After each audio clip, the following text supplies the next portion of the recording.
Hi guys, welcome back to the Music School. We introduced you to our gear on the very first video. We used the Pioneer Nexus 2 series. Today I'm going to tell you about a function in the Pioneer Nexus 2 CD player called loop.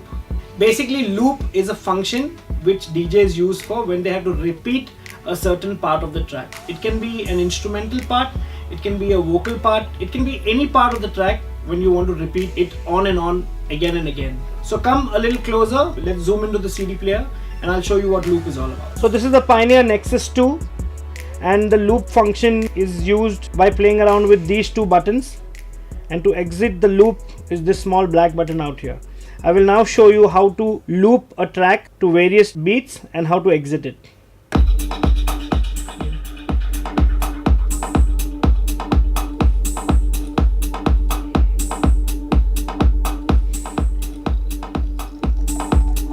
To loop a track in a Pioneer Nexus 2, you can simply press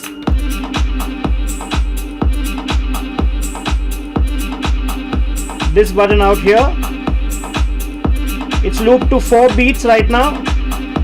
We can go on to 8, 16, 32, quarter of a beat, half a beat, 1 beat, 2 beats, however the user wants to use it.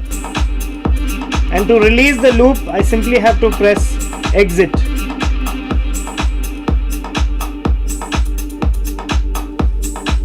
So guys, today it was all about the loop function on the CD player. Stay tuned on our Music School page for more and more information on the Pioneer Nexus series. Thank you.